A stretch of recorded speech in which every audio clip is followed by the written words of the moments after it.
Hi everyone and welcome to my channel. If you are new, my name is Lily and please consider subscribing if you like this video.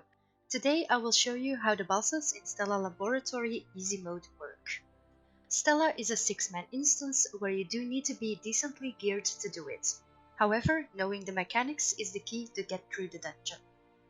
We start in the sewers where we will encounter our first boss, Weakling Drog. Except for the last boss, this boss is pretty difficult. There are 3 ways where you need to go to the next lever to start the next sequence. You will see what I mean in a second. You start the boss fight as follows. You need someone that goes to pull the lever. This lever is surrounded by mobs that need to be killed first. Once the lever is pulled, a light will appear. You can only damage the boss when he's in the light. Don't stand in the green stuff because that will poison you and make it harder for your cleric to heal. You see a little green wall here. Once that disappears, you need to go to the next lever. This is the next sequence. While this next sequence is happening, you will see you lost most of your mana, so use pots. Again, kill the mobs here until the switch appears. It is very important that the tank keeps aggro on the boss here, because explosive mobs will spawn. You need to kill these explosive mobs fast, because when they go off they do tons of damage. Again, a light appears where the boss needs to stand in order to damage it. When the light disappears, the tank needs to lure the boss away because smaller mobs will spawn, which are called crumbled drake bolts. These need to be killed fast because they heal the boss. Another thing to keep in mind is to stand together, because the boss has a skill that will share damage when you are together. If you stand alone, it will hurt.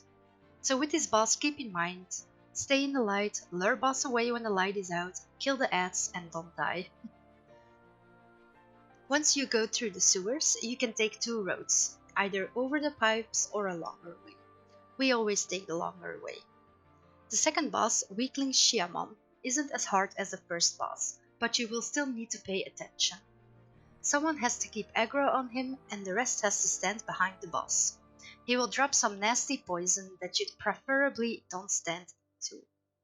There are also ads that will spawn that again need to be killed or your cleric will whine, and yes, I speak of experience.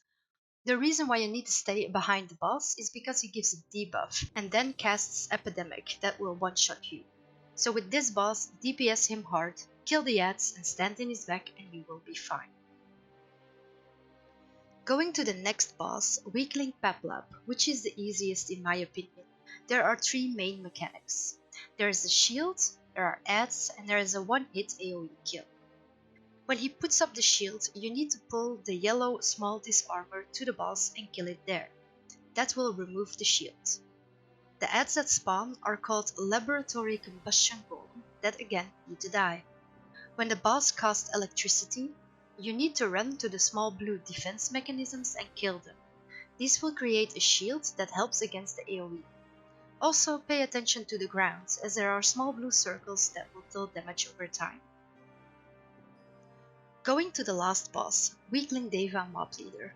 The easiest way to kill him is to let the tank move first while the rest doesn't move. So with the first pull, it's only the tank that gets pulled. The cleric needs to dispel it, and after the boss casts Current Smash, you need to run to the blue as soon as possible. The tank needs to lure the boss into the blue, because that's the only place where you can damage it, while everyone else stays in the back of the boss. When the announcement "Electricity can be felt" appears, everyone will be stunned and pulled. The cleric needs to mass dispel it so everyone can run away from the boss when he casts Current Smash, and then run to the blue again. You repeat this until he dies. He does have a mechanism for when the DPS is low, where the ground will lit up red and you need to pull levers on each side of the platform. Unfortunately, whenever it got to this point, we got wiped, so I don't really know what happens next. Just make sure that your DPS is high enough so you don't trigger this mechanism. So this was a summary on how the different bosses and their mechanics work in Stella. I do have to say, we had a long learning curve with this instance, and we had to practice a lot to go through it. I also want to say something different now. I see that I reached almost 100 subscribers, which I couldn't have had without everyone's support. So thank you so much for watching my content, leaving comments and leaving likes. It really means a lot to me.